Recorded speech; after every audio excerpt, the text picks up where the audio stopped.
যেখানে দেখিবে ছাই উড়াইয়া দেখো তাই, পাইলেই পাইতে পারো অমূল্য রতন। সারা পৃথিবীতে আপনারা এমন কোনো কাজ খুঁজে পাবেন না যে কাজের সাথে জড়িয়ে আছে এই টিএমসি আর তার পার্টির লোকজনেরা। এতদিন টিএমসির বিভিন্ন হেভিওয়েট নেতাদের নাম জড়িয়েছে কয়লা চুরি, গরু চুরি, রেশন চুরি, চাকরি চুরিতে।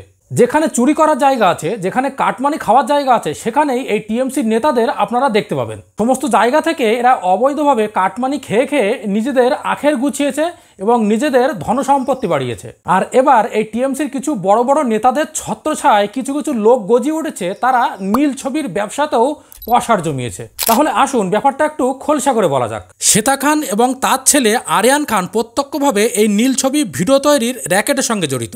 তারা প্রথমে অল্প বয়স্ক মেয়েদের নানা ধরনের প্রলোভন দেখিয়ে এই ভিডিও তৈরিতে বাধ্য করত, আর প্রলোভনে যদি কাজ না হতো শেষে ভয় দেখিয়ে এমনকি প্রাণে মারার হুমকি দিয়েও জোর করে এই নীল ছবি শ্যুট করাতো।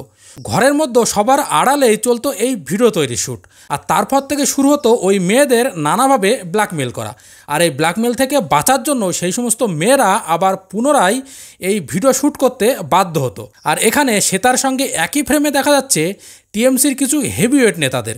তবে এ বিষয়ে যদি তাদের জিজ্ঞাসা করা হয়, তবে এই সমস্ত নেতারা চিরাচরিত স্বভাবসিদ্ধ ভাষাতেই টানা জবাব দিয়ে দেবেন যে এ সম্পর্কে তারা কোনো কিছু জানেন না বা শ্বেতার সঙ্গে তাদের কোনো রকম সম্পর্ক নেই।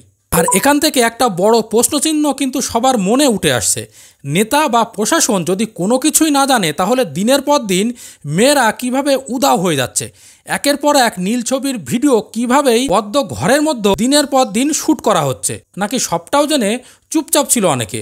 প্রশ্নটা কিন্তু থেকেই গেছে।